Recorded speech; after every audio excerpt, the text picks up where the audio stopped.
Okay, now everything should be set. And we are live. I'm gonna hit record, get rid of this keyboard, and ask you guys how the sound is because the live hasn't started on my phone yet. But I think it's going. I think I can also see the chat a little bit better this way. Hello, Alexis and Neko Bean.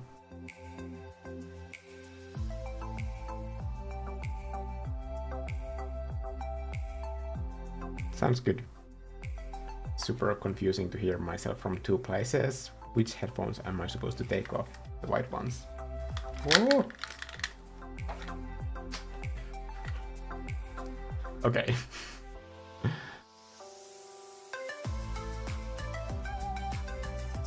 By the way, this palette hasn't been made for this stream or anything. It's just a random scribbles. But I'm just gonna start with something. This is one of those live streams where I really have no idea what I'm doing.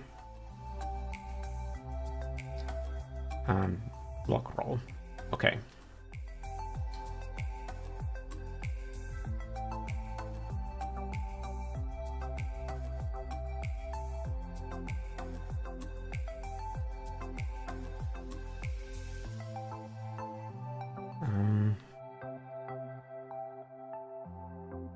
Erasure is also block roll.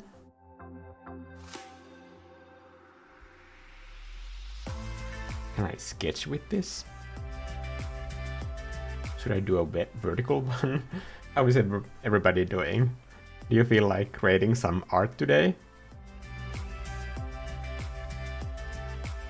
Honestly, I was thinking entire day on what I should be doing in this live stream, and I thought that I have the entire day to prepare, and I was just like completely not feeling any of my pre-planned sketches, so I was just like, I'm just not gonna do any of these. Even if I don't have a plan, I'm just gonna see what comes up. I just want to do one of these messy streams for once. I mean, how bad could it be? Honestly, for anybody expecting stuff, I have no idea what's gonna happen here. So, no promises.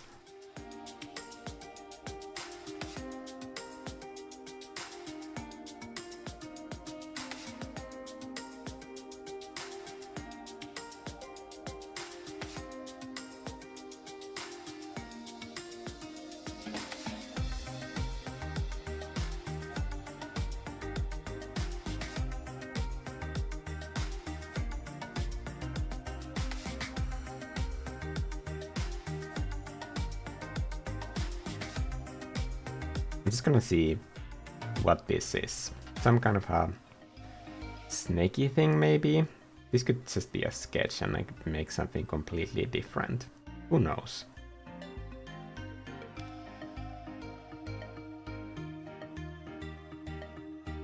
Hyvää iltaa, Christine. Always surprising me with the finish.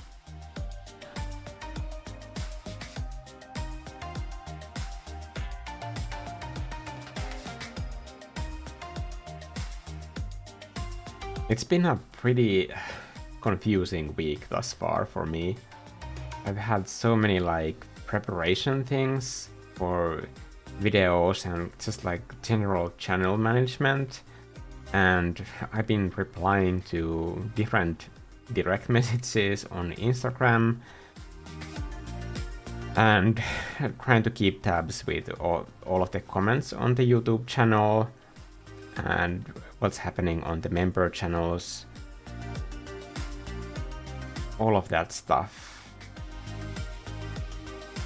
I think it's really hard to explain just how much multitasking is involved in doing stuff that like I'm doing. It can sometimes be a little bit much, honestly.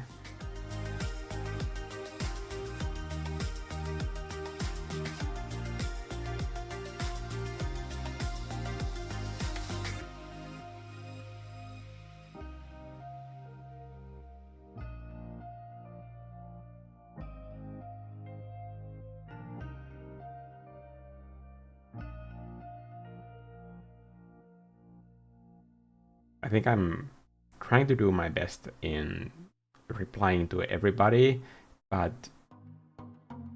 sometimes there is this sort of price you have to pay for like even replying things. And I'm not talking about time. I think it's more about just when somebody comes to you and they have a super important, like you can tell that they have been thinking about the thing that they are asking about or writing about or talking about their feelings in some way. When you read something that clearly means a lot to the person that is writing that response or question, it's easy to feel like I don't know, at least I'm the kind of person that like I take I read something like that when I can sense the emotion in it, and then I take all of those emotions on board, and I cannot just like brush it off that this is just something that somebody wrote, but I feel the feelings that they are feeling. So every time that, even if I'm replying something, it has this added extra weight of trying to be just mindful of people's feelings. And then going through all of these like different emotions as I'm reading the responses, it can easily feel like you responded to 30 messages and you have gone through 50 different emotions. And then there's no time to process that within yourself because you have other work to do as well. I don't know if this is at all relatable. I'm sure that most people, and I fully understand this, that most people feel like you should be lucky that you're getting any kind of interaction with your audience whatsoever, that's a very incredibly privileged position to be in. And that is true. I am in no way saying that I'm not grateful for that. But it comes with its own responsibilities as well. That's all.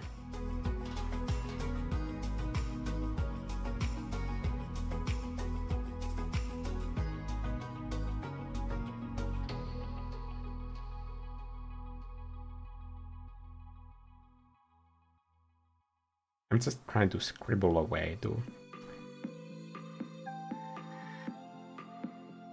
find a way to get excited about what I'm doing. I think there's something interesting. I like the head a lot, but it's not quite continuing from that point onward yet.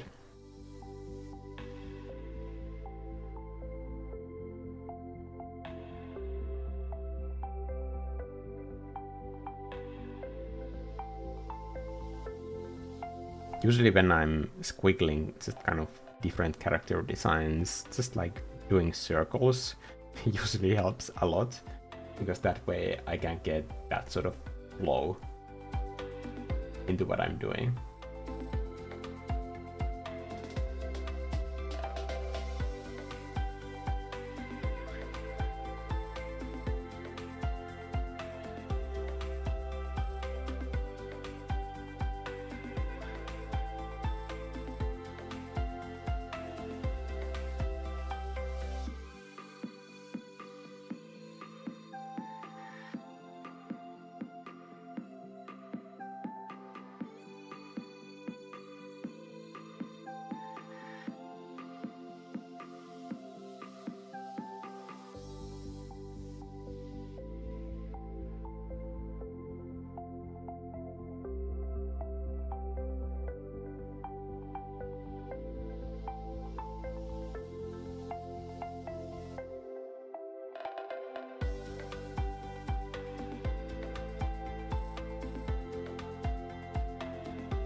I think there's something that I like about this. I'm not quite sure what. I'm gonna keep it on its own layer, get rid of this, and then just keep working on different iterations.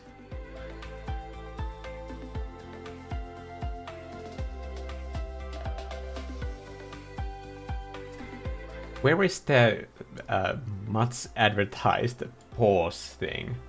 This? No, no. Add stream marker. What does that mean? Can I just press this button and see what happens?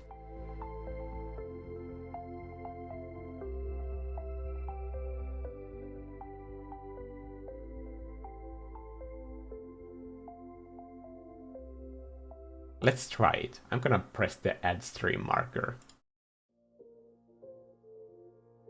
Markers appear in the video editor after your stream ends. Okay, so if there's something important, like for example that people ask me that I need to find out later, maybe I can use this feature to kind of like timestamp myself in real time to find out an answer to a question. Or if something goes wrong in the stream, I can timestamp it so that people can find where it continues.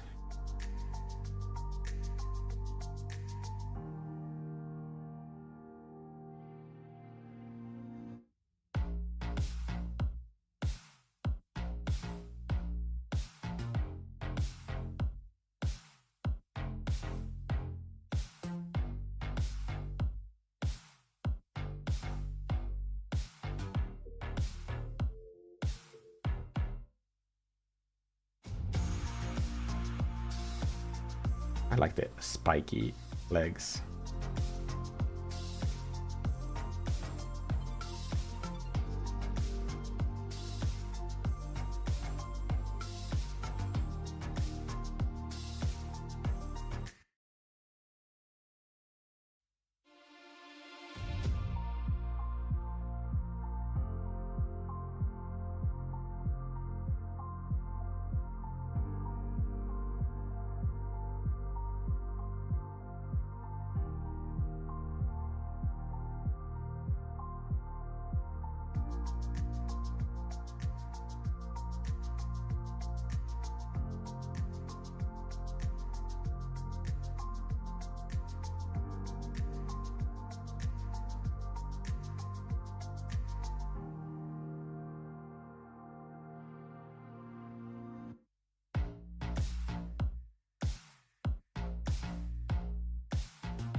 Which Pokemon is this? Have you tried Heavy Paint? No, I haven't. Caring for everyone is rewarding, but also exhausting. Yeah, I think I would be a terrible, terrible therapist, because I think a good quality of a therapist is that they don't ruin their entire life because of the patients that they are taking care of. But I would just be unable to turn off that part of me that is thinking about what happened during the day at work. I think one bad part about me, and I truly mean that this is like a bad quality about me, that when I listen to people's worries, is that instead of just listening, that I am trying to fix everyone's problems. And sometimes people just need to speak, honestly, and have somebody listen. And I think I'm that way with my partner as well, that sometimes I fail at just like basic listening skills, and I jump immediately into like problem solving mode.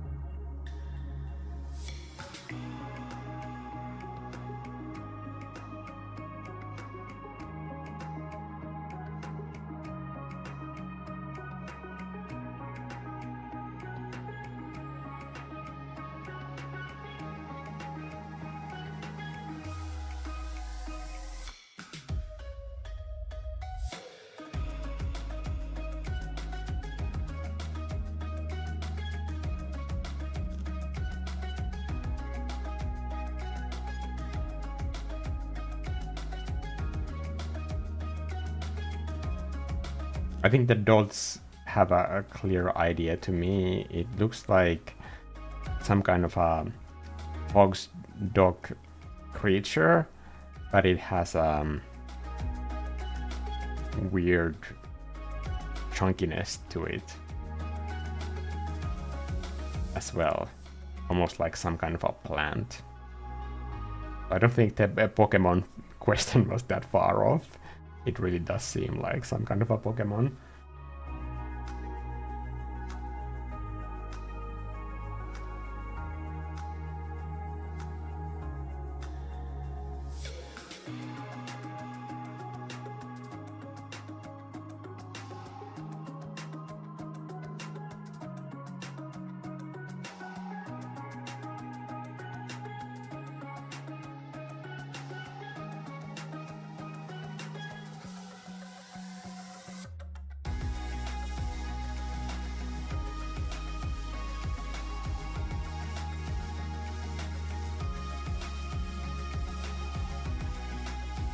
Yeah, it looks so dumb.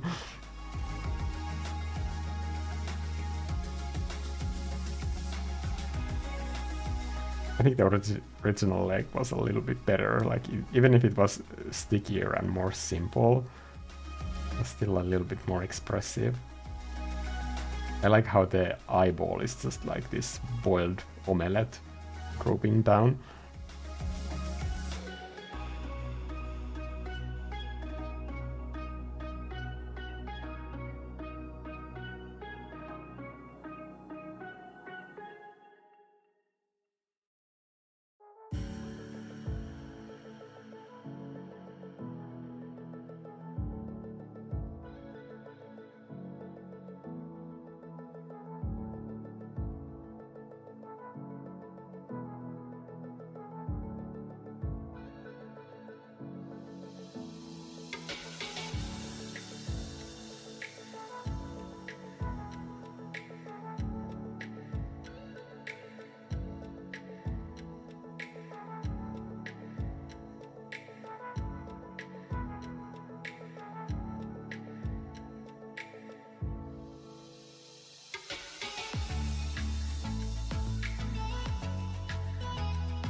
I knew that there would be a little bit of weirdness to this whole thing, but I have agreed to do whatever this is, so now I'm doing it.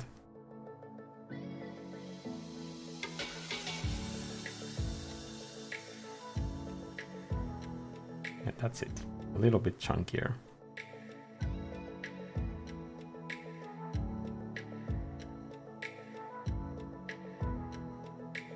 There's something about having that kind of blade-like limb that fascinates me. I really like that. And there's something about kind of like stick figure-ness, not just to characters, but people and animals as well, that I find really appealing. There's something about a sketch having that kind of quality that anybody could do it. Then I think there's something that talks to me. I want people to be kind of like drawing the characters in their head in different situations.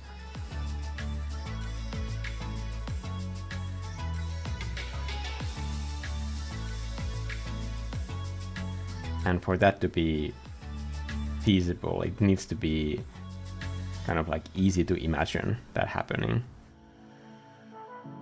But if it's too difficult, then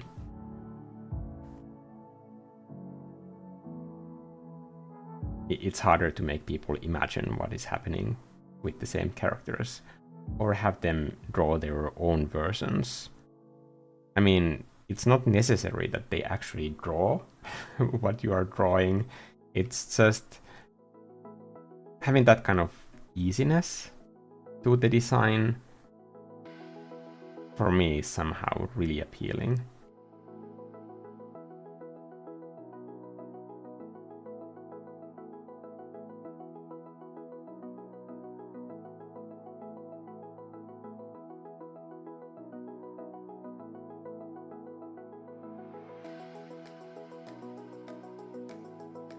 That's why I'm also trying to find the corners and make them as pronounced as possible.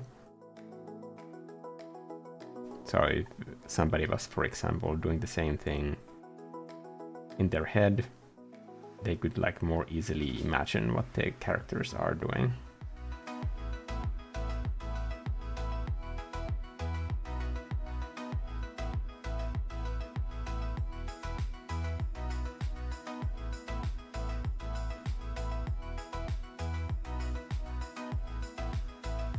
Resizing the canvas completely destroys the live replay of a painting process, but it's just part of the process, I guess.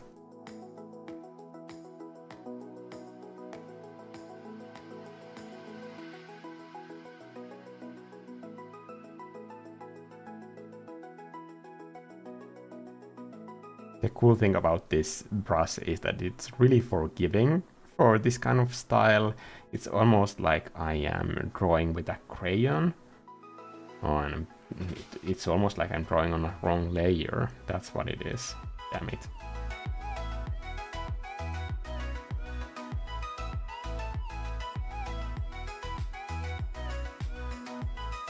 Okay.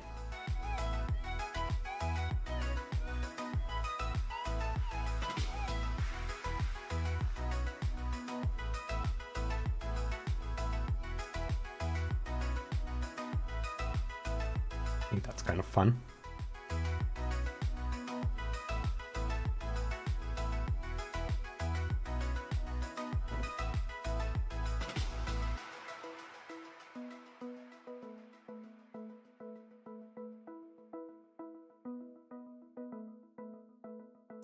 Alien Space Cat is saying, I'm a therapist and it definitely gets hard. Learning to turn off the day or even a single appointment is a real skill. Yeah, I respect that skill. Honestly, I could never do that.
Trying to make these edges a little bit more graphic. Being a little bit more upsetting design choices to just push the shapes a little bit more. I want to have that drumstick all the way and around the whole thing.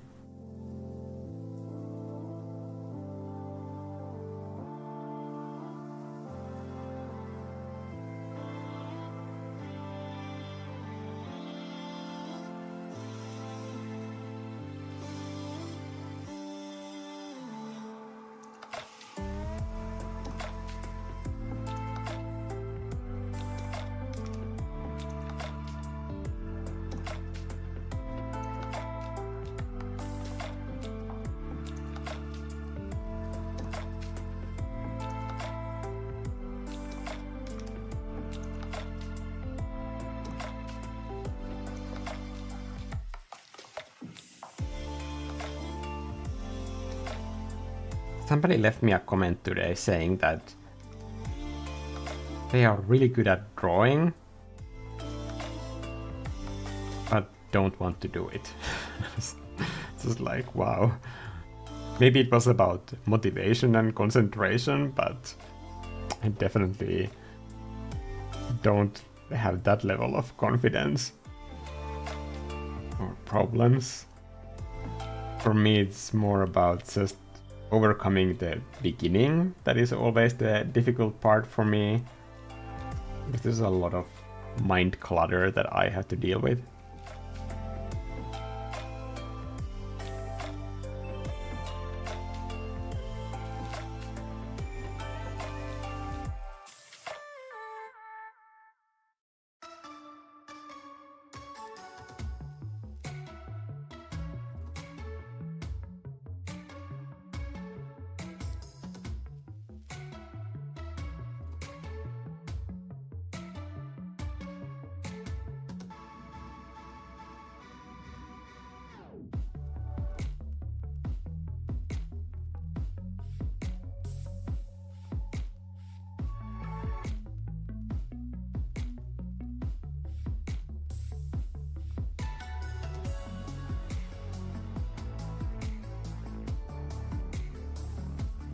I wish I could say that there's some definite clear plan here, but I'm honestly just gonna wing it the whole way through and just see what, if anything, comes out of this.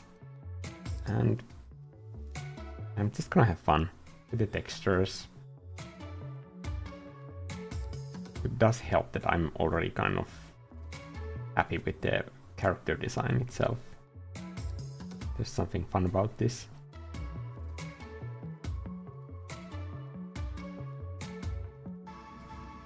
To me, it somehow looks like a cactus.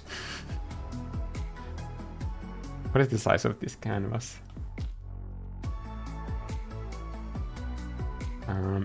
Let's see how many.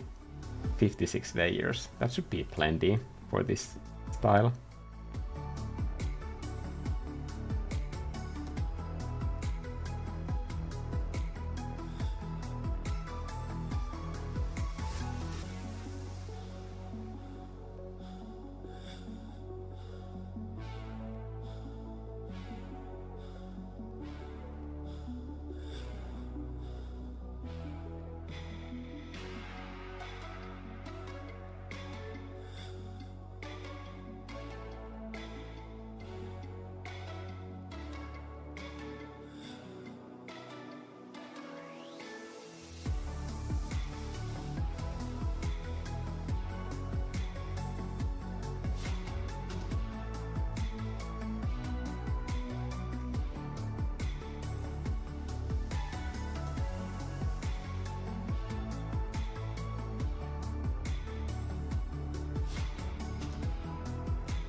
should there be like more friends for this thing? Let's just keep going. Let's see. What is the dog looking at?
I like that there's some kind of a relationship between these characters.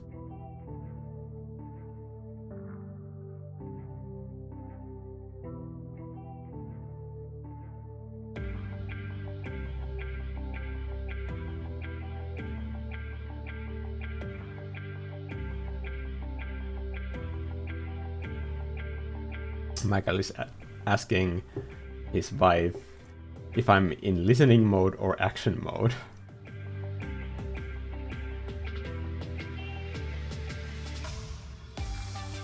This brush as blending gives me a really nice effect.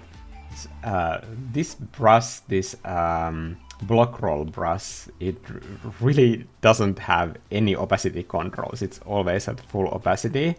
So I created this brush to just practice on like being okay with sketchiness and making like very decisive brushstrokes, lines, and choices.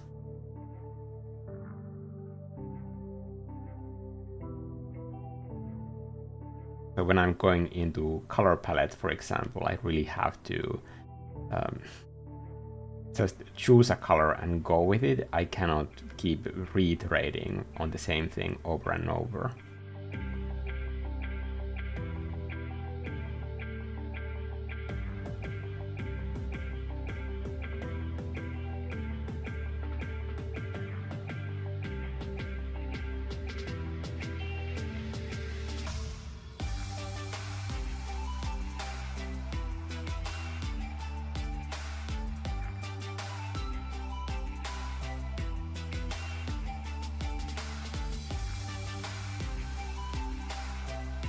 pushing those shapes a little bit more. I'm not happy with this head yet, so I'm gonna work on that.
I think it's interesting to also show the sketching process that I sometimes do on a live stream.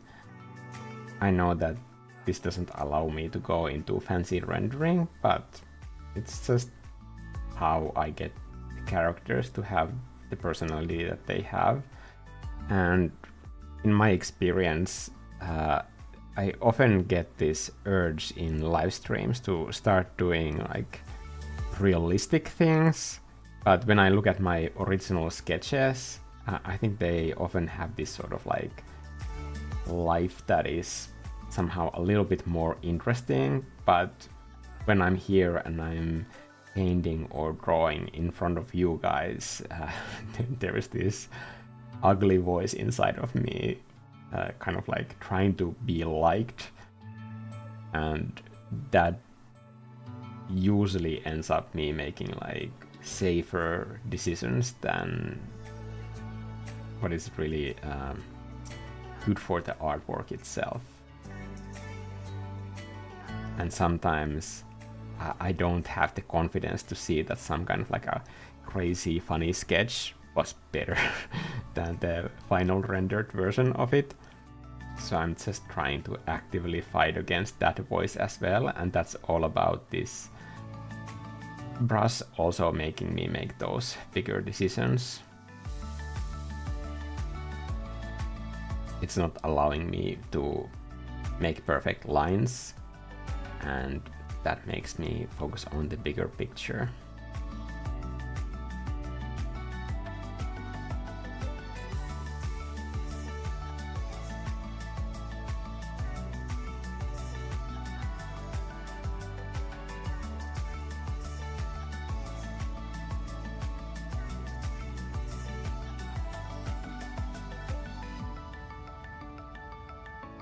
Actually, I like the idea that the different blade-like limbs look like they are dipped in ink. That's kind of fun. Maybe the ears too.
Thunderbird.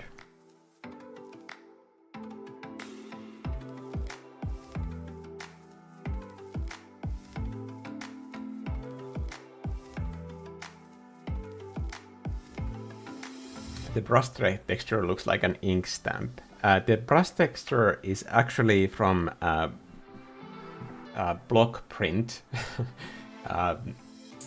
scan. So I did a block print and then I did one extra paper where I just rolled the ink thickly on a block print block that didn't have any carvings on it yet, and then just printed that. If you look at this closely, you can probably see it has that same kind of like gluey, sticky texture.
It's kind of interesting when a drawing kind of almost forces you to look at the world in through different lens. I guess this is the reason why it was so difficult for me to plan this live stream, because I'm really drawn into this sort of like childlike look that this piece has. But when you're planning ahead and basically wanting to make something pretty, you don't end up in this end result with that mindset.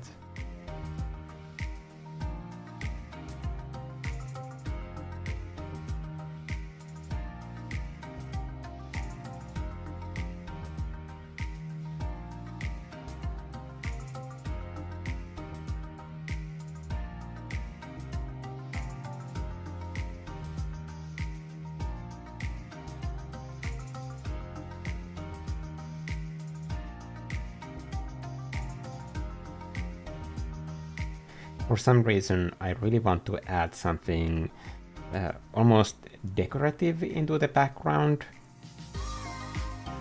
Almost like this is a story about some characters that we are reading. Not that they're not really here, it's not a real scene, but it's almost some kind of like a tapestry or fairy tale. That once there were these two creatures and they lived in a land far, far away.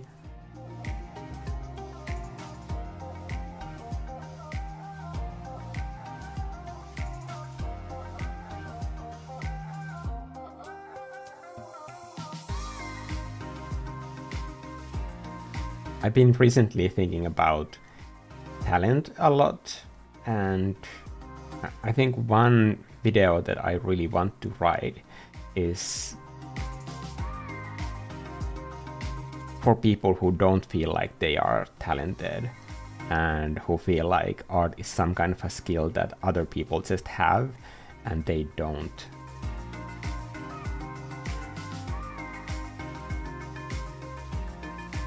Because in my years teaching art in concept art classes, I've noticed that the students who actually are talented, that they are seriously disadvantaged 8 times out of 10. Like it gets really difficult for the students that are talented by normal metrics.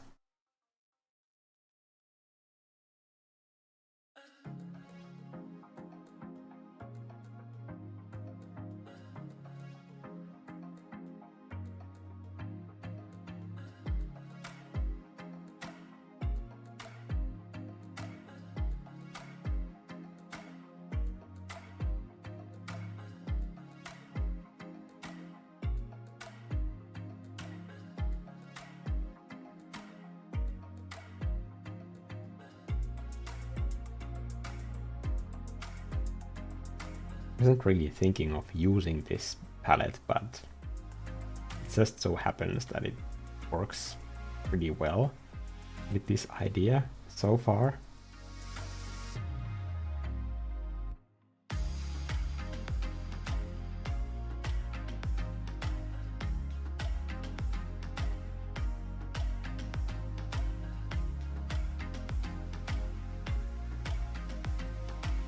Hey, Mekus.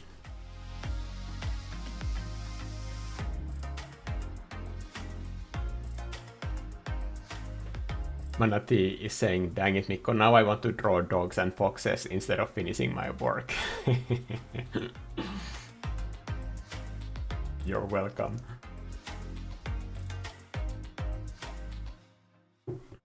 Maybe they're out herding sheep. Who knows?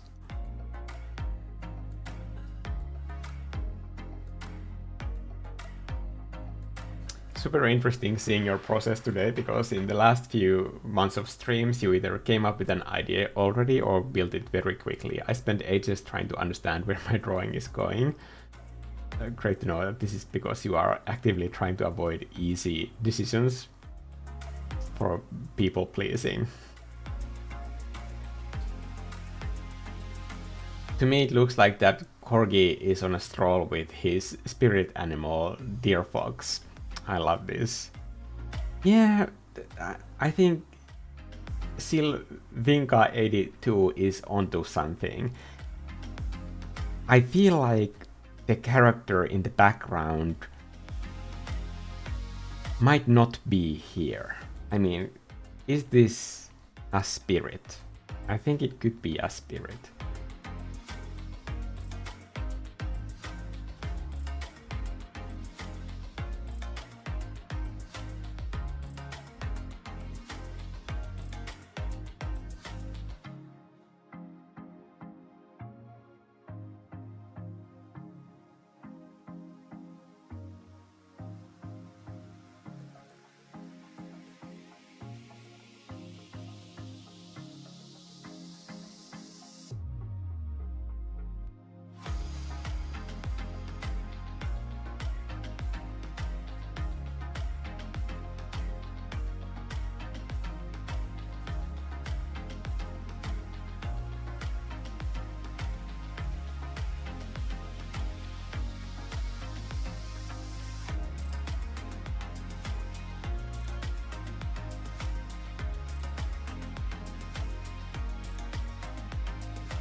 Something about it seems to work. Maybe it's a sad idea, but I guess that's me.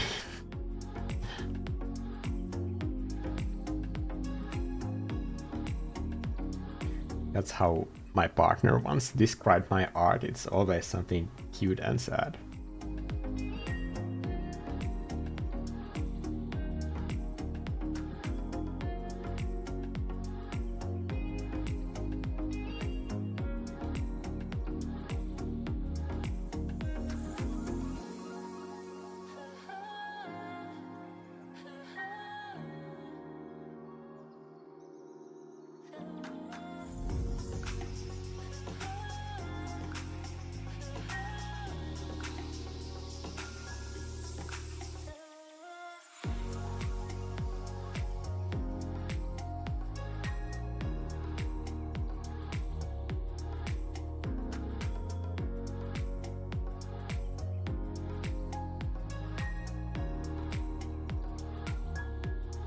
I don't want to do normal shading. I want it to be somehow like graphic with the rest of the style.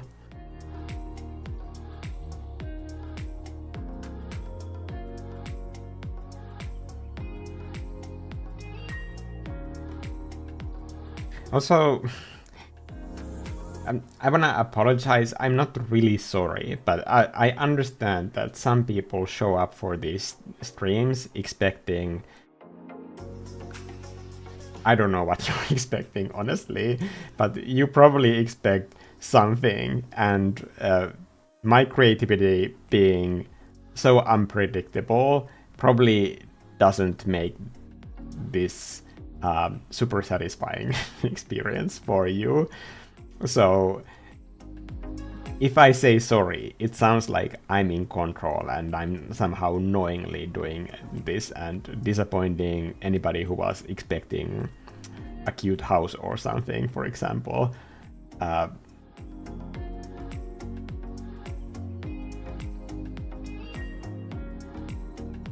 honestly, I'm not sorry.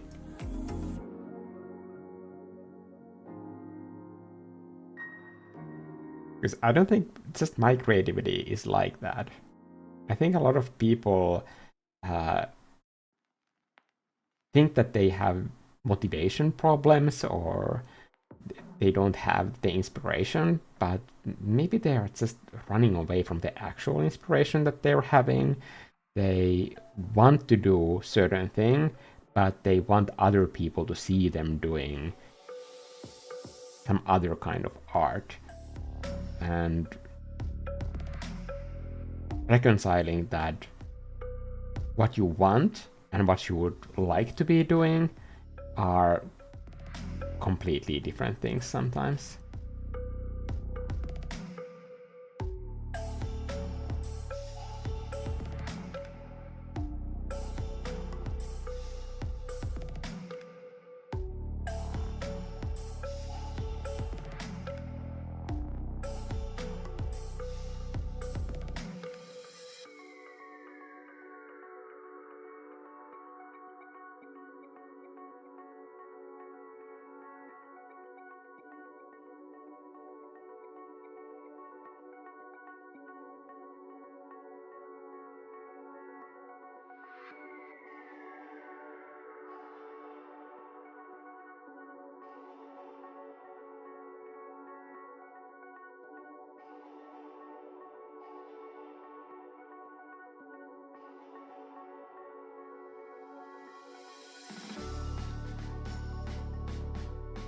I think the original color was a bit better, but maybe this could work for the foreground creature to split the tones a little bit.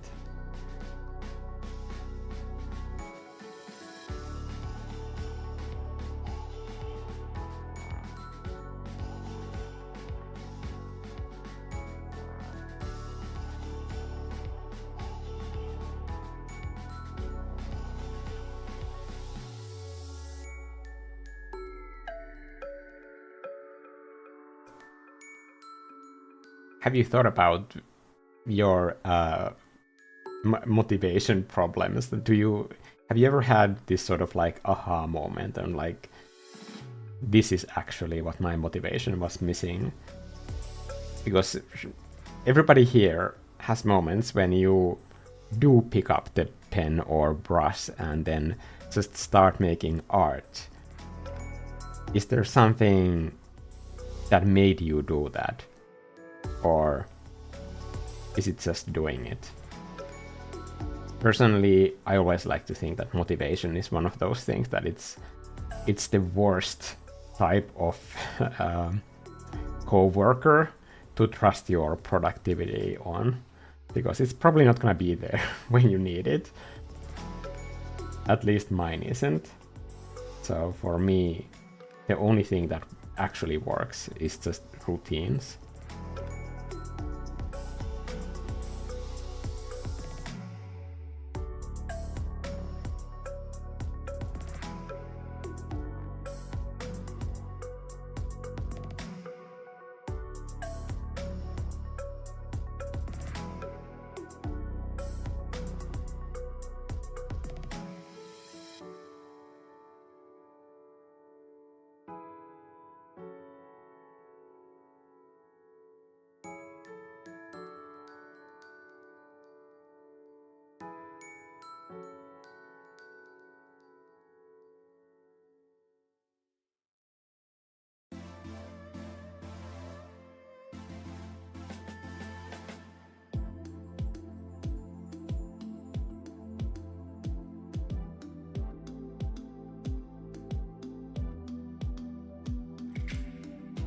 I think that shape language just wasn't working with what else I have there.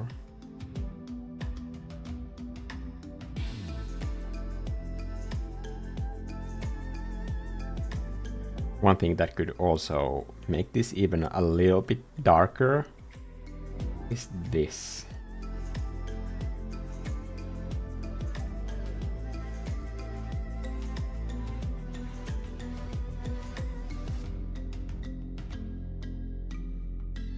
I'm gonna resize the canvas a little bit.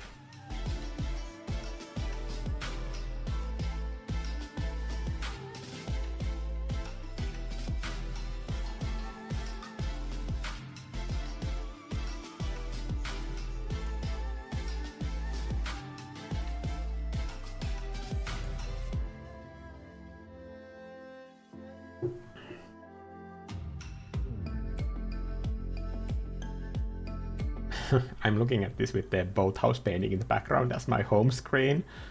Oh, yeah. Thank you, Christine. He looks like a flower fell on his head and now he's too confused to move. Poor thing.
Whoop. This is what you get for working on multiple layers. It never goes well. I'm just gonna get rid of all the extra stuff that I don't need. There's something about the look in this sketch version's eyes that I think is pretty funny. And I might go back to that. I think maybe there's this sort of like squishedness to the face because it doesn't have that spike. And I think that works a little bit better.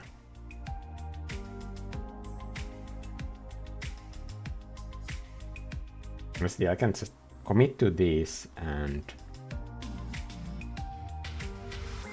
go more into one layer mode. And it's just gonna add a little bit more of that handmade touch to everything.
There's an ugly looking tangent here that I didn't notice earlier, but I am going to fix it.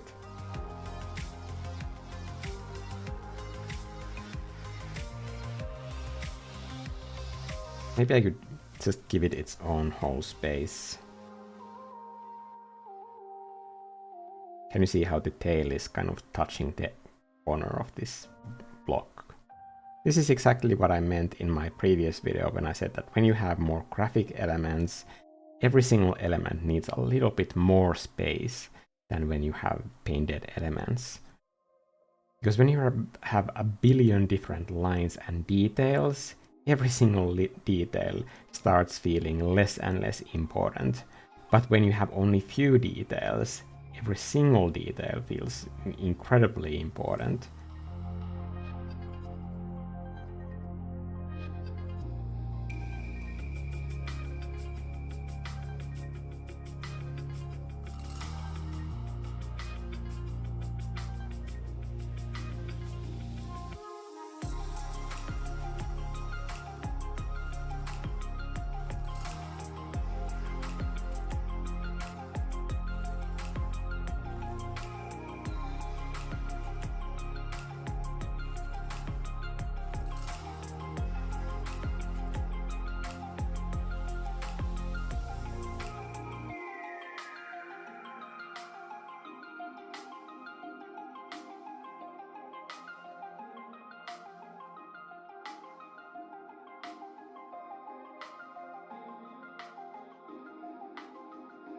It's just about you being in control of giving the viewer the tools that they need to read the image. And if you give them a whole lot of tools, they need to work a lot more in understanding what you're saying. But when they see only a few tools, it's like an IKEA furniture that has just 3 pieces. Like, it's frustrating if they cannot piece it together in their mind when you have given such clear instructions.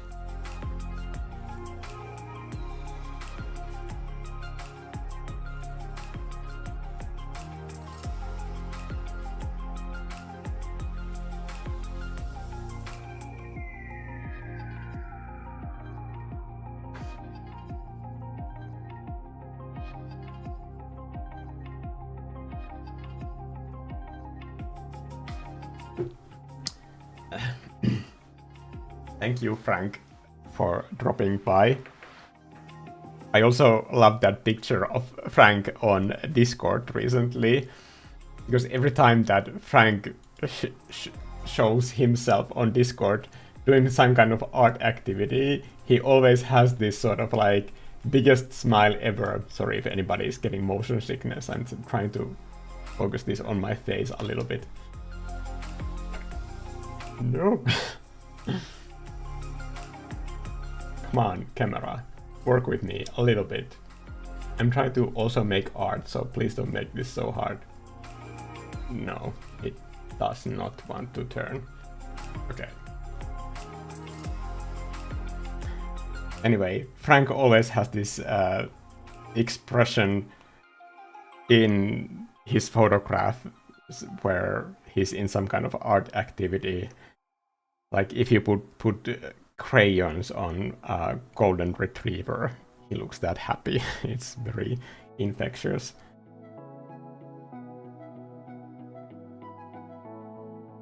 Somebody said, I think it was Christine, about my preparation for the live streams in the past few months that I've been doing on the channel membership. I think it's because those live streams, they have a very clear purpose in the art assignments, like educational purpose. I can't afford to just wing it and hope that it all turns okay. Like if I am teaching something, like in the previous live stream I was teaching environment design for a game environment, I can't leave it up to chance if it works out or not when people show up for certain kind of information. That's the reason why I need to plan those beforehand in a certain way.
I try to use overpainting instead of erasing as much as I can, because that way I can keep those sort of like fringe elements in all color surfaces.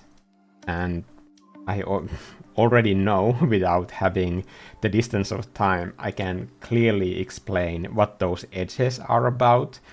And those edges are just kind of like FU revenge to my block printing teacher, who I do respect a lot and who is a great teacher. However, she was trying to teach me the correct way of doing block printing, as she should.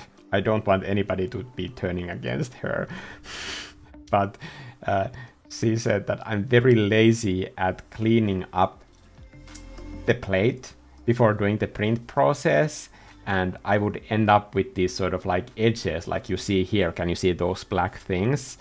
That those are called sorrow edges in Finnish block printing, when you are too lazy to clean up your block properly before running it through the printing press.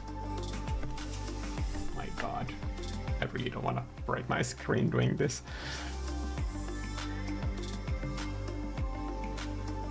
And I just thought that, like, I love the crunchy edges and I want to keep them. Why can't I do this? And we just butted heads over this one principle thing for dumb reasons. But of course, like, this was probably like our first block prints that we were doing, and we were supposed to get it right the first time before going into any sort of like monoblock printing techniques or such, where it's a valid technique. And she wasn't saying that never ever do this, but learn to do it properly at first, at least, before ruining the fancy traditions of block printing art.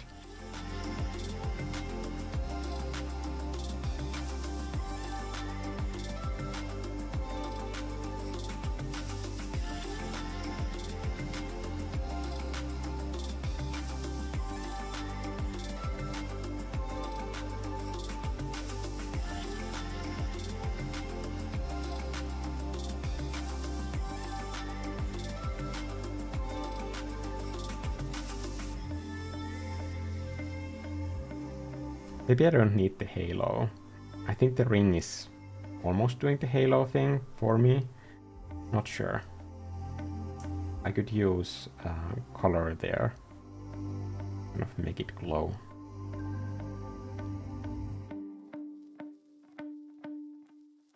I don't mind the broken line.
I'm almost like imagining this as this sort of weaved carpet on someone's wall telling this tale.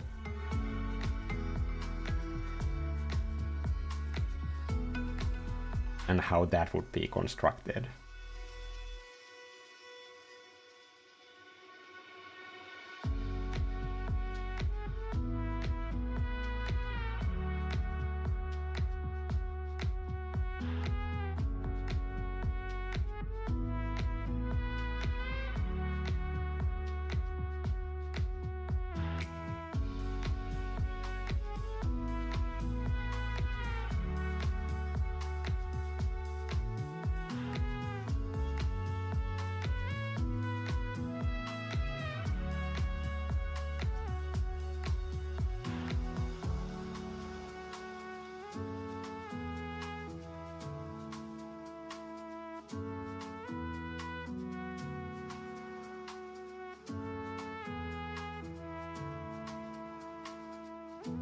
I'm kind of sad for the fox. I can't lie. It's just the way that this part of the eye is drooping. It's just a little bit too much for me.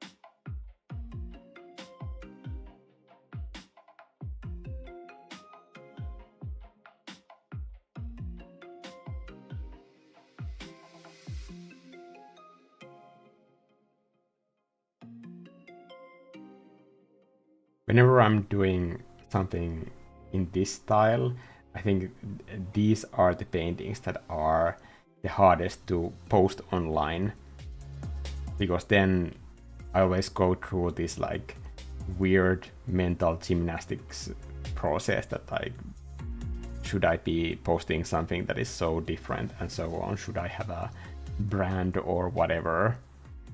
But I'm always super happy that I do it, and those are honestly the pieces that I'm most proud of.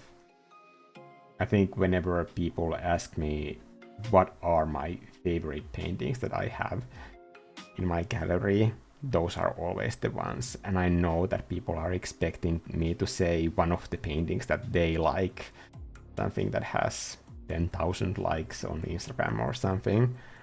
But it's always the ones where I feel like I'm proud that I posted it.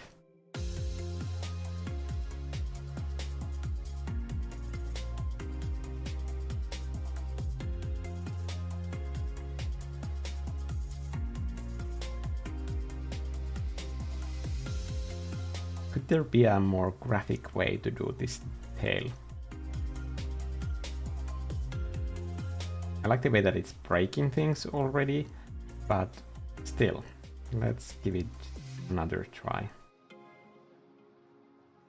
It's not gonna take up that much time in this style to draw anyway, so I might as well give it a go.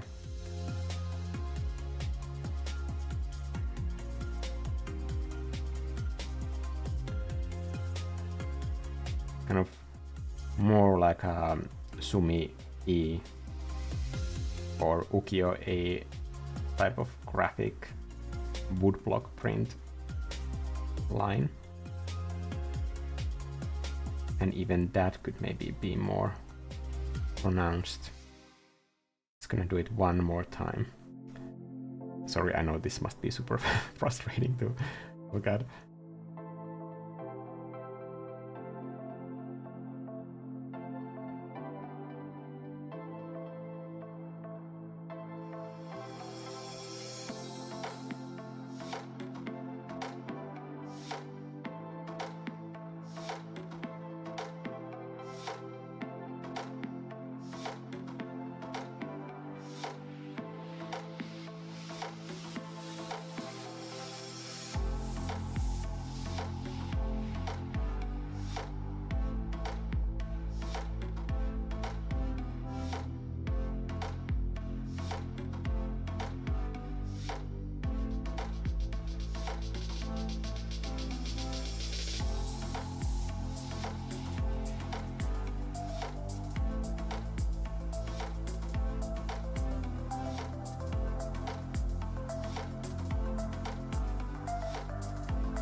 I'm gonna check the chat real quick. Sorry. There's been so much design work that I kind of had to focus all the time.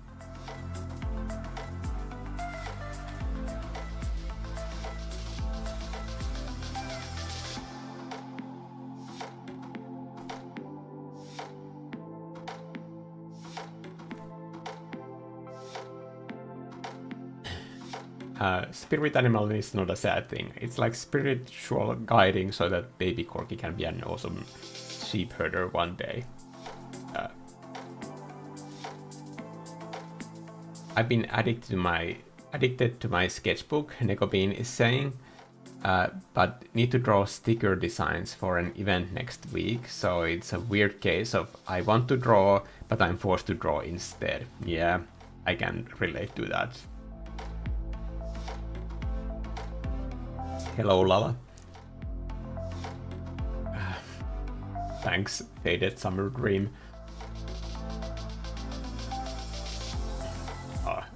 Chris, I don't want to read compliments to myself because that that would just seem weird. Did you learn block printing in art school, also like oil painting, or was it a single course? Block printing I have done weirdly a lot. I mean, honestly, I've been doing block printing when I was a kid in art school that was more like hobby-based art school. And I did that on multiple years. And then after the compulsory school, I also did block printing in... what's the high school equivalent in Finland? It's a little bit older age. It's not really the same ages, but still.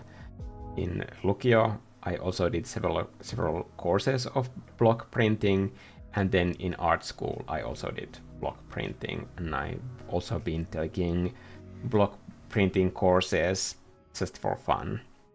And it's one of those things that honestly, after doing it for multiple courses, I felt like I had the right to say that like I really hate this.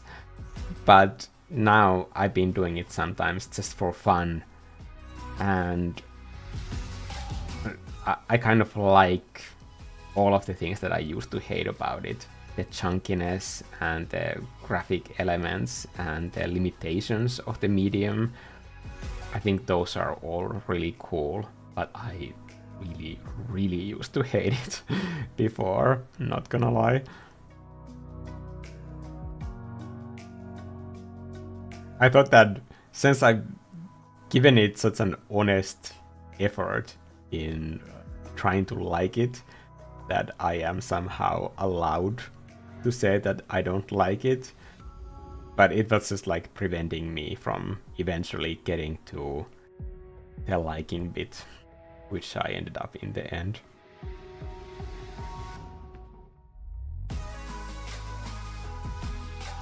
I think it's pretty fair to say that every single thing that I do artistically or stylistically, at some point I have really disliked.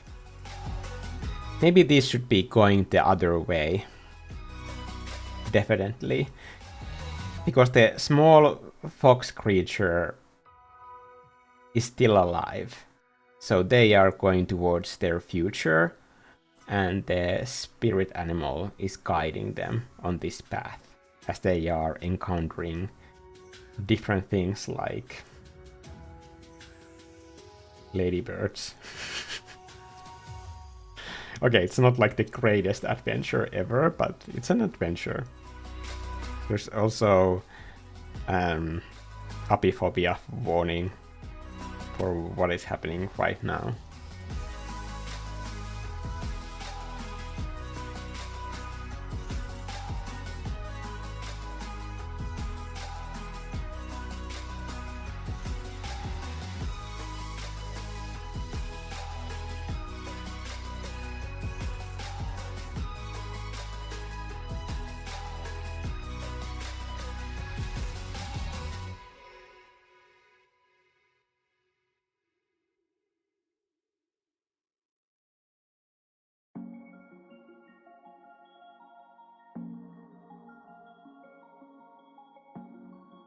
I'm trying to use the same colors as many times as I can to kind of keep it in that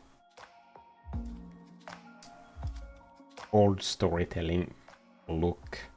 There's something about limited amount of colors where you can kind of imagine that whatever method that this story is being passed on through generations, they only have a limited amount of different inks. And that's why the same colors are repeating over and over.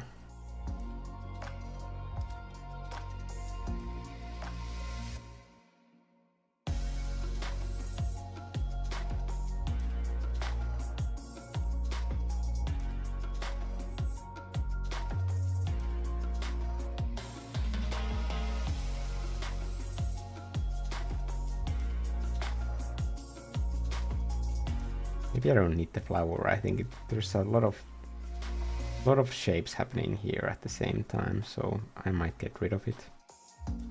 Sorry for everybody who is attached to the flower at this point.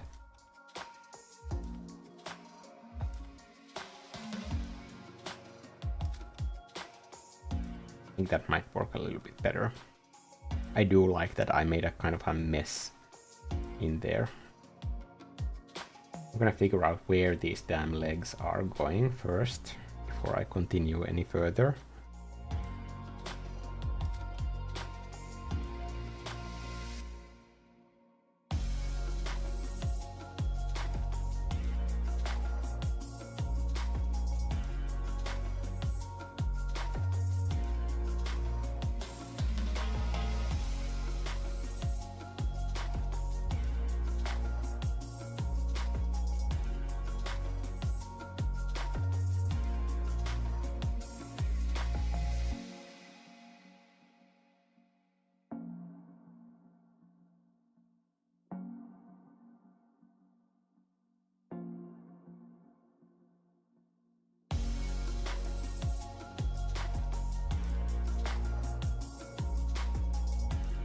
Okay, maybe I don't want them to align at the same point.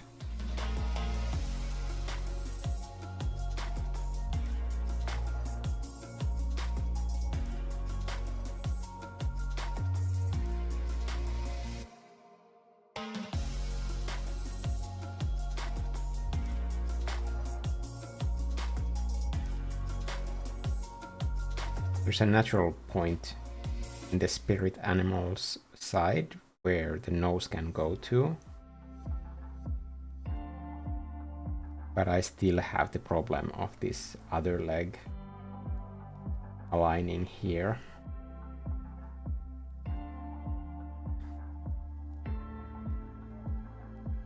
With the main character.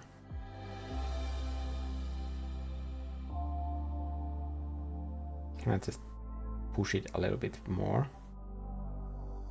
Because this character doesn't need to be walking on the ground. In fact, it's better for the storytelling if they are clearly on different planes. Let's see if I can make that happen.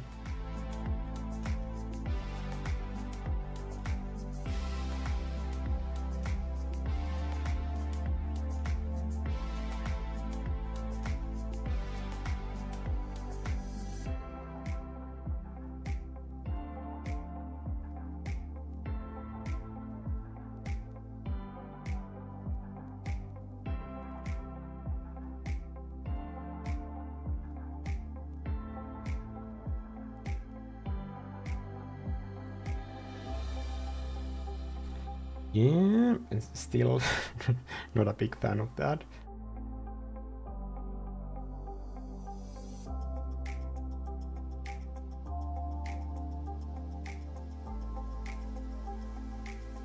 Just don't want those legs to end in the middle of nowhere.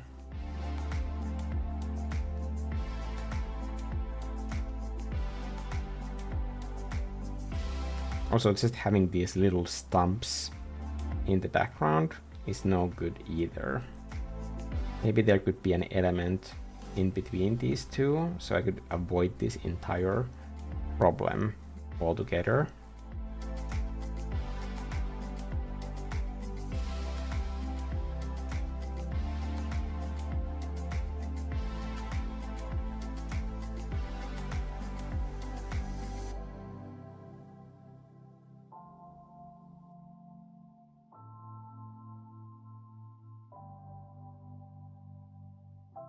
Maybe there could be a different way that plants are stylized here. And I could do something up here as well.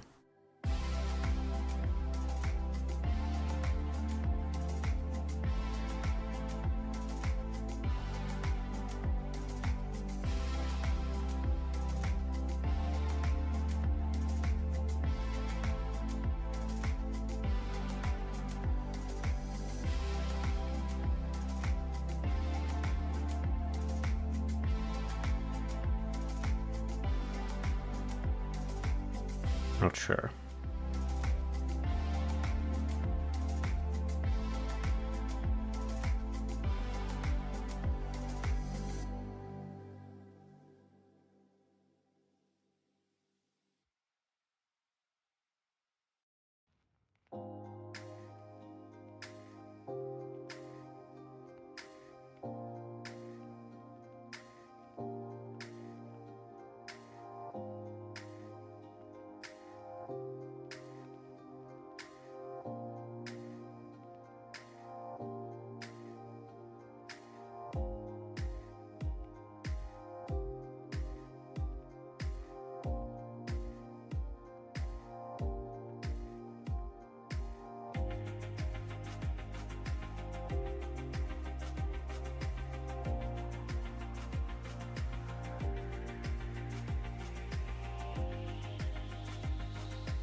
I think this might just be enough that I can show the leg without it being in a weird spot. I just need to shuffle around other elements a little bit in the background.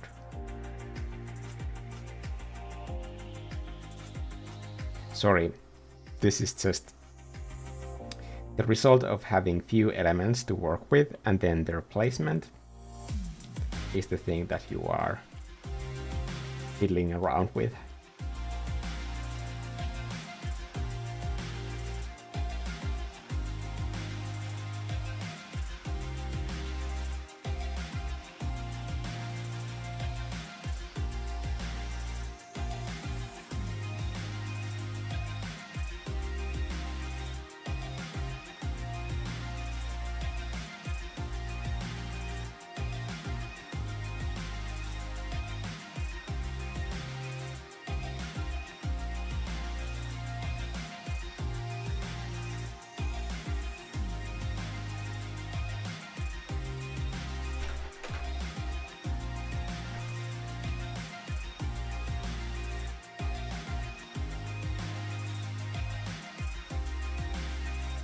The long lost tapisserie de Pony.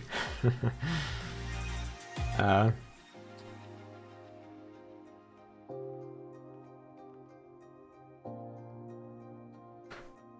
think it's starting to tell a story.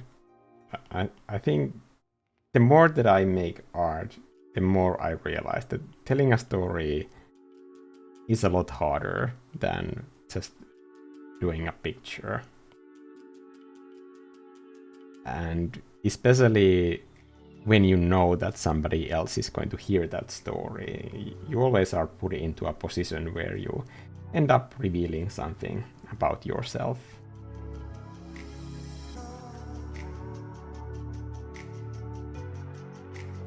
I think this is definitely some way of thinking about my parents.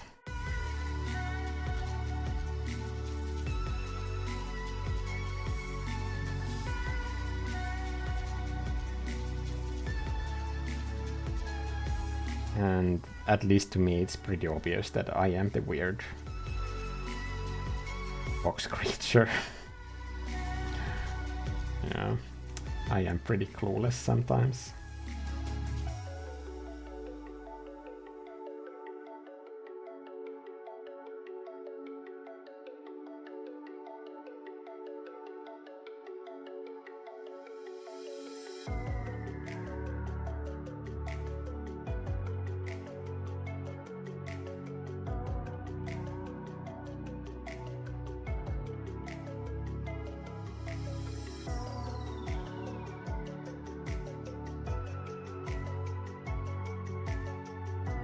Okay.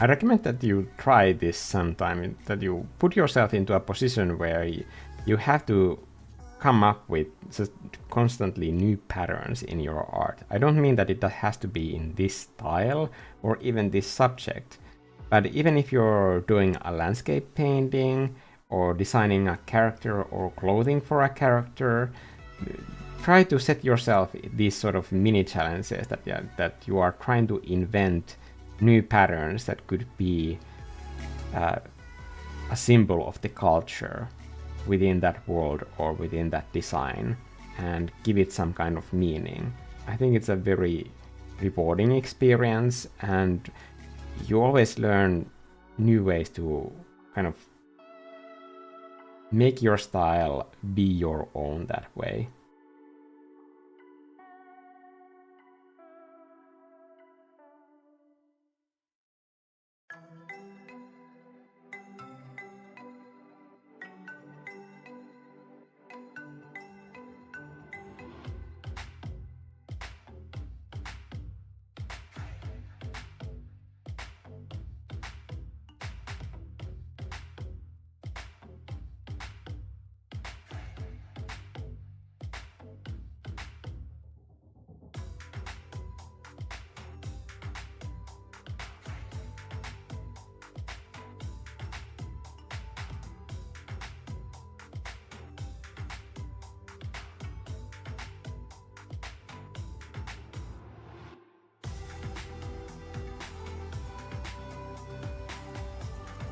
I think there could be some kind of root in the stars,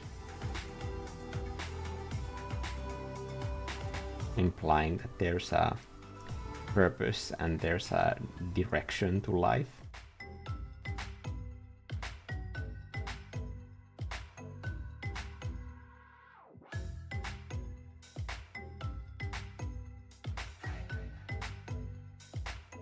Whether one is actually there, I don't think it's up to me to say. In an illustration like this, that's something that the viewer can decide. Is there guidance of any kind? Or are we just wandering on the path of ladybirds and scary bees, trying to make sense of it all?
Oh, I like that.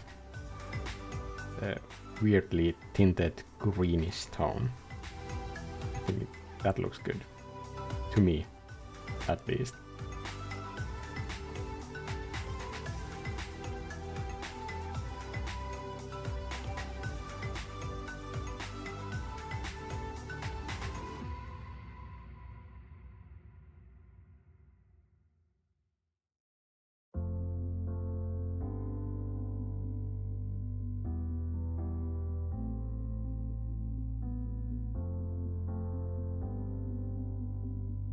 The ladybird needs space.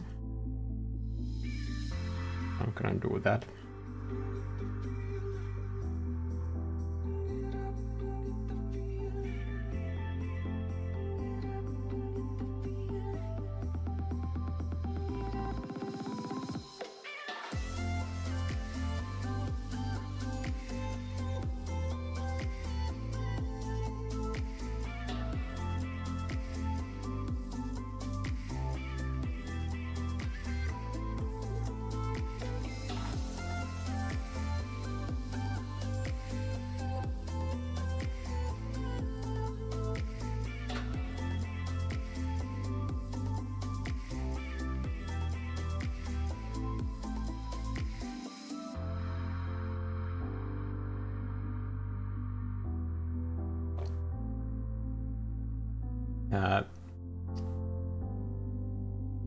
Aditya Yagnik is saying, how was art school? I've always wondered if you need skill before joining, or is it like normal school where they teach you?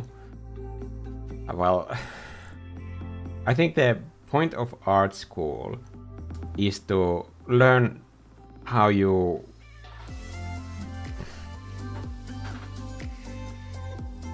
I was about to say make art, but to me, what I learned in art school is how eye works within a 2D plane, or even sometimes in three-dimensional situations.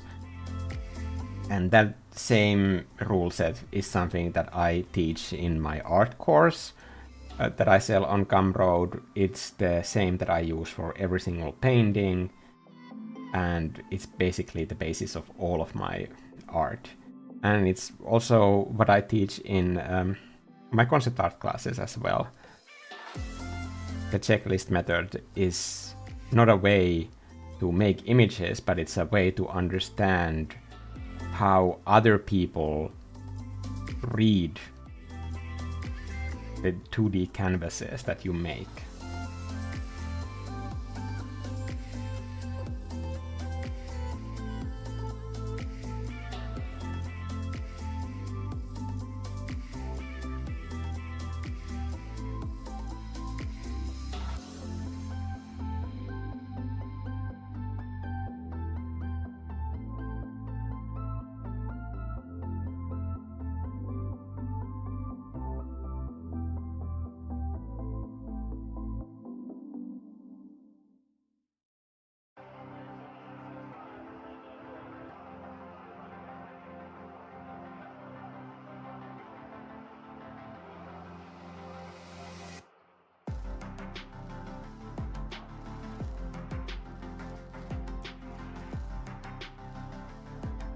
And I think that learning that skill set has nothing to do with any kind of inherent skill. It wouldn't make sense that that stuff is taught to somebody who already knows how that stuff works. And it has also nothing to do with drawing skill either. That is a skill that they teach in art schools, and it is useful and pretty much necessary to be able to speak in a visual language when you are making art. So that's kind of the vocabulary part of it. But all of that is just manual practice that anybody can do. And that's one area where if you are already talented it can be a huge disadvantage in learning. Because I've met so many students as a teacher myself, where it's pretty clear that they are talented. Okay, I'm painting on the wrong layer again. So it's clear that they are talented, but they think that they don't need to keep doing the practice work that everybody else is doing. They think that they can just keep being good, basically.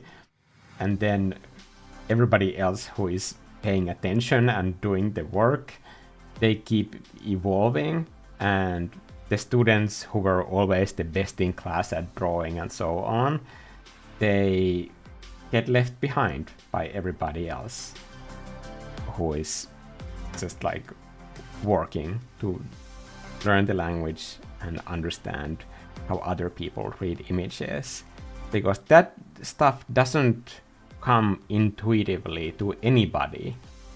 There's so much research and artistic practices that it's completely unfeasible for somebody to come to all of that information on their own. Like, sure, when you keep drawing, you keep learning things about drawing, especially in the beginning at a very fast rate. But if you keep practicing art the same way for years and years, at some point you have gone through all of those sort of like easy lessons already, and you can't come up with ways of just teaching yourself art in a way that is efficient.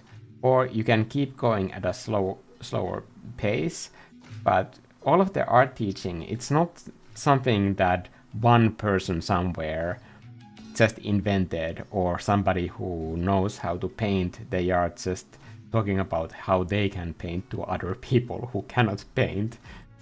That's also a science and practice and a skill of its own that has been developed by thousands and thousands of art teachers before me, and they are just repeating those same things that they have been taught themselves. And to think that somebody who is studying art on their own would also study to be an art teacher at the same time, it's basically a whole other skill on top of that. So I see that there's a lot of like negative talk about art teachers, and I think the perception is just wrong, or it's based on bad art teachers. I've been super lucky to have excellent, amazing art teachers. Even the one person who said that very harmful thing about my drawing skills, even that one art teacher, even though she said something careless, she's still one of those art teachers that I really respect. And she taught me a lot of good things. Just because like a person says a wrong thing doesn't mean that all of the things that they did are bad. I've done a lot of like bad things. I'm a creative person, I'm very impulsive. I have probably said a lot of things that I would easily apologize for now that I'm more grown up. I think that's part of growing up.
Hey, Aumelis.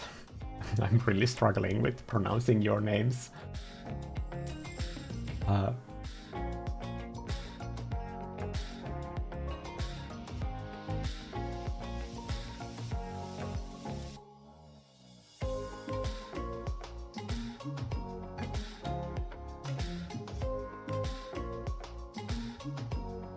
I'm just thinking that maybe the message of this piece is that life is just overwhelming and confusing sometimes. And it feels like even when you're facing simple things like ladybirds and bees, that you need somebody to kind of like break it down for you and make it easier and manageable when it gets a little bit too much. And in those situations, you might miss whoever has been like in a guiding role in your life, because they will always be that same sort of like emotional safety when things get hard, even when they are not there anymore.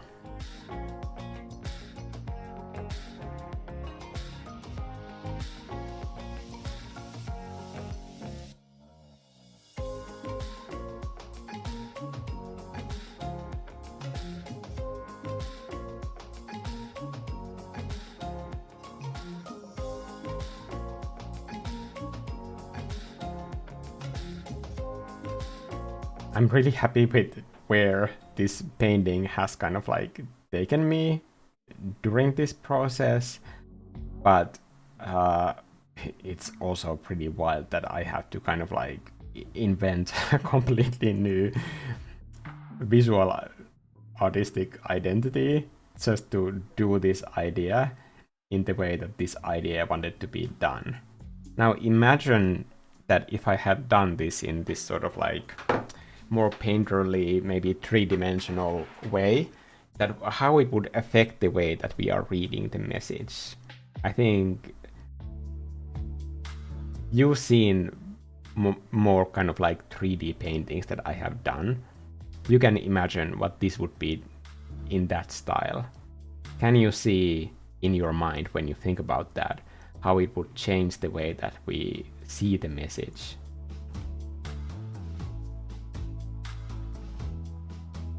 Because now when we see that it's clearly this sort of like old story passed down through the generations, we can kind of come to the right conclusions that it's not really about facing confusing bees or ladybirds at all. It's a symbol for something else.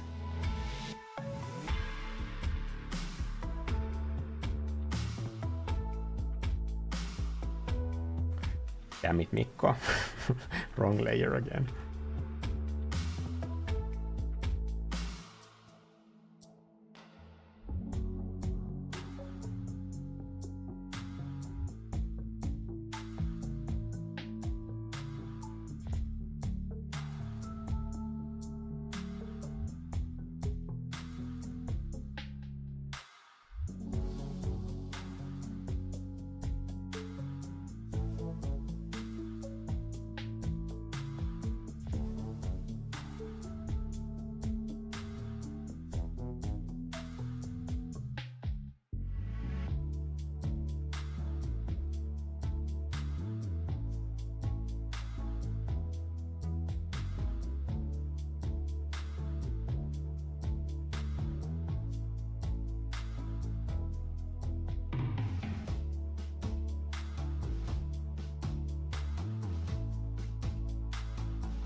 I think this is what I meant in that one video that I made about finding your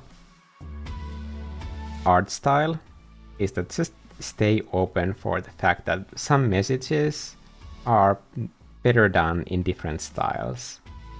If you're trying to do something funny, maybe doing it in a realistic way is not the way to tell that story in the most honest way possible.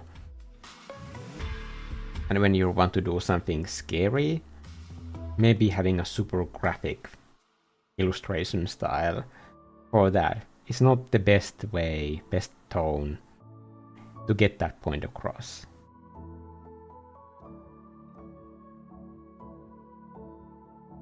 And instead of thinking about you and what your brand looks like for your artwork, think about the message being the brand, like your thoughts and whole self, basically. Because when people know your art and kind of know you through your art, it's a much more lasting brand, and I think it generates a lot more personal connection with the audience when they can get to know you on a kind of deeper level, not just aesthetics.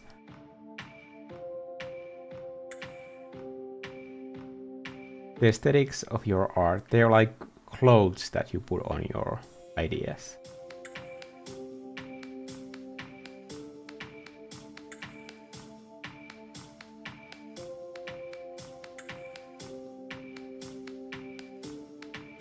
The way that I approach it is that I try to dress the ideas and thoughts and stories for the occasion.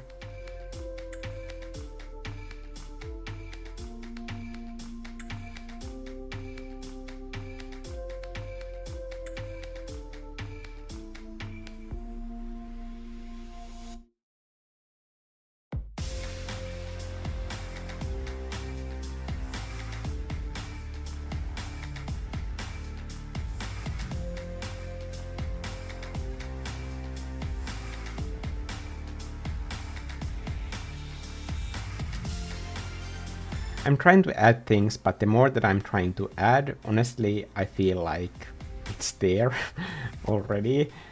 And a lot of things that I am adding are actually taking away from the simplicity and the impact of the illustration.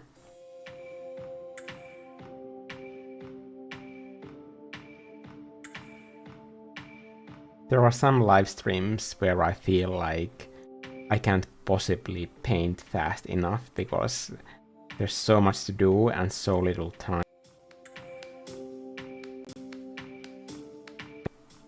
Grasping at the straws for adding more things, because I think the message is there, and I think the sketchiness of it is a big part of its charm.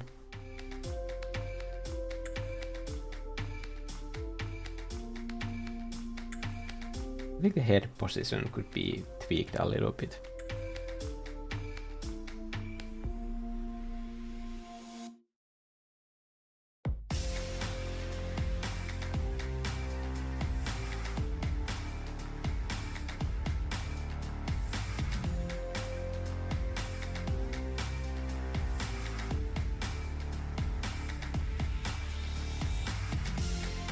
Keep that continuous line going.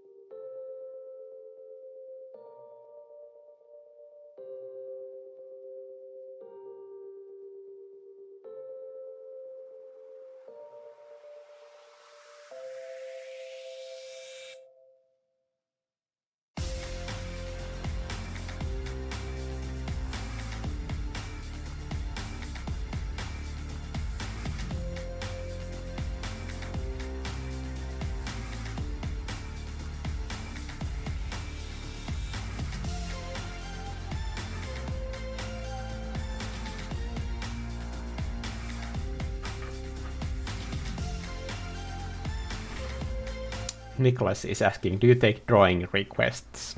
I take commissions. So, if you're the boss of me, then you can decide where we are going.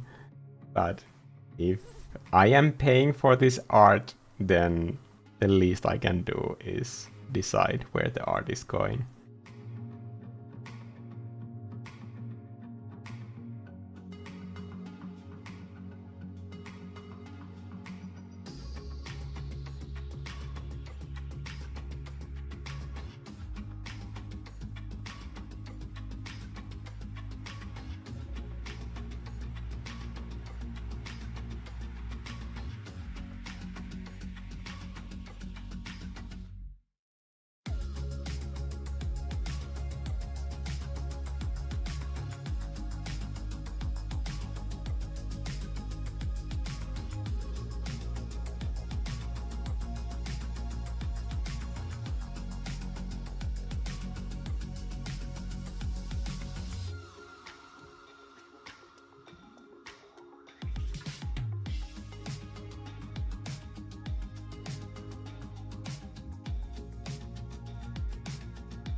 I think that kind of that overlay layer that has at 22%, it kind of ties all of those layers together. And try and see if I can find a brighter yellow for this that could still work.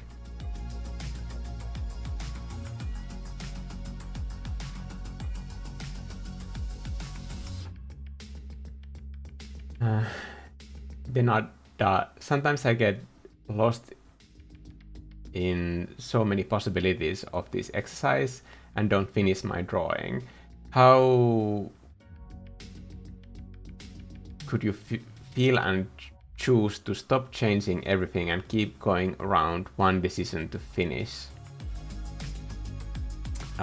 So basically, Denada is asking here that how to stop second guessing your decisions and redoing everything, because then you're not making progress. I think it's important to, rather than think about the individual details, whether they are right or not, to think about the overall message. So what are you saying with your art? And I know that I keep saying this in this channel a lot, but what is your art saying? If you can answer that question, and you should answer that question with everything that you make, then the right answers to those details are much easier to come. Like, for example, this tail. Should there be a pattern? Should there be some sort of like three-dimensionality to it?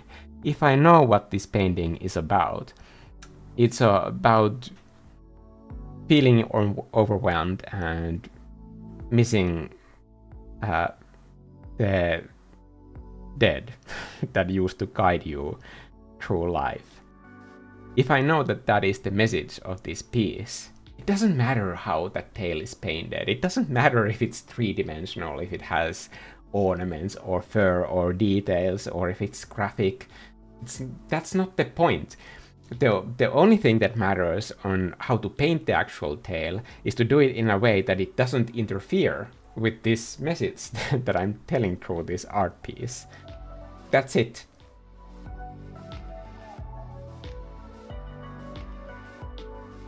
Actually, now I came up with a pattern.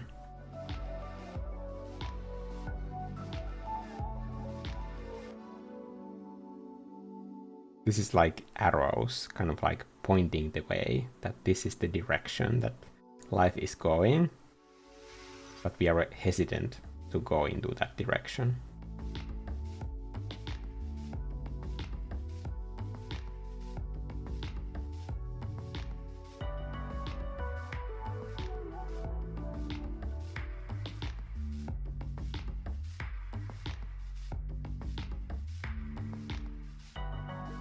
But if you don't know what your painting is about, if you don't know what you're saying with your art, then of course it's gonna feel like, should this dress be red or blue or green?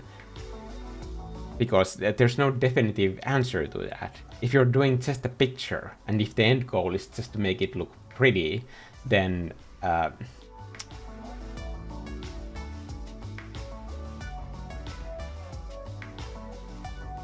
I don't know what to say. Like, there's no right answer for those things.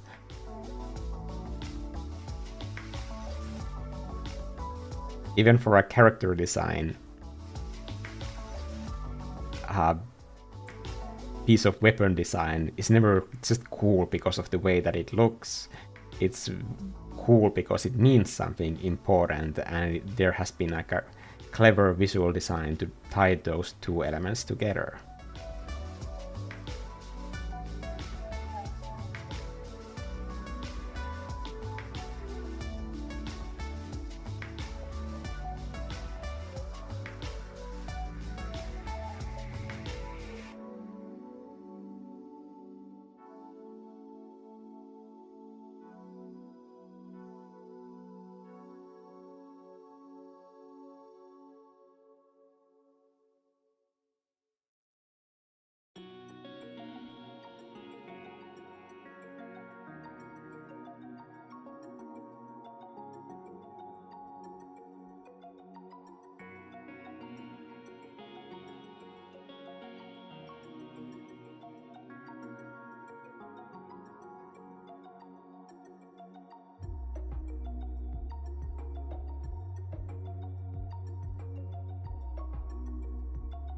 I just want the little details like the ladybird and the bee to look a little bit as confused. Like this, we are confused, we wonder what everybody thinks of us, but everybody else has their own stuff to think about. They are just as confused and dazed as we are. And that's why I wanted the animals to look kind of that dumb.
Neko Bean is asking, how do you know when a painting is finished? Hey, wait a minute, is that the pause icon that I see on top? No, create a highlight video. Where is the pause function? I'm not trying to pause, I would just like to know where it is. If anywhere, I don't see it. Okay, frame settings. No. So, Nekobean is asking, how do you know when a painting is finished? I think that's what I struggle with most. It feels like I'm almost there, but not quite. Honestly, the part of me that is still continuing with this stream, I'm just gonna be brutally honest here. That part of me is the one that is trying to impress you with something, but I keep repainting these completely irrelevant bits over and over here because it's increasingly clear to me that everything that needs to be said in this art piece is here already.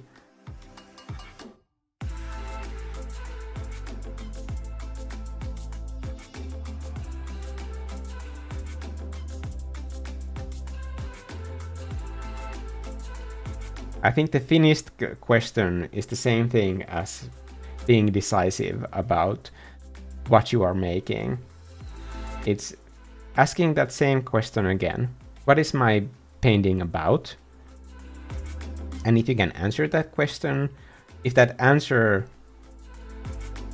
is in your piece, if you're answering that question, then you know it's finished. And I think this is finished. I'm gonna find some kind of like paper texture because I think it would work really well with this kind of grunge. This is gonna look so weird in my Instagram grid, but mark my words, I'm gonna post it anyway.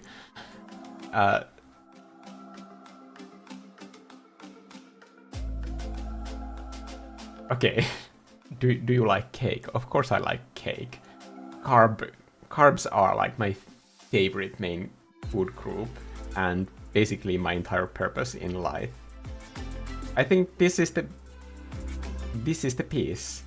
Is it obvious to everybody here that the skull that we see underneath in the ground is the mom? Maybe that's just me. Okay. Thank you everybody for joining this live stream. I don't know what you expected, but this is probably not it. But that was a whole journey. I'm looking forward to seeing how people react to this.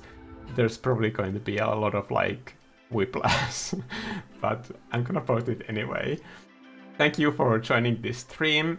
I'm not gonna say that I hope that the next one is going to be a more normal, because I'm honestly grateful for my creativity for giving me these ideas. This is so much better than what like I was trying to plan beforehand. If I'm completely honest, I had these sketches of houses and streets and trees, and it was just all nonsense and it didn't mean anything. This is so much more meaningful, and it feels like I couldn't get excited about those because there was like a real real illustration that has some kind of death coming up, and I didn't feel like doing something fluffy at all. I know that this is pretty heavy stuff, but still, this feels like this was the painting that I was supposed to be doing. I don't know where I was going with this. Anyway, thank you for joining. The next stream will probably not be this style, but if it is, so be it. Okay, I'll see you guys in the next video.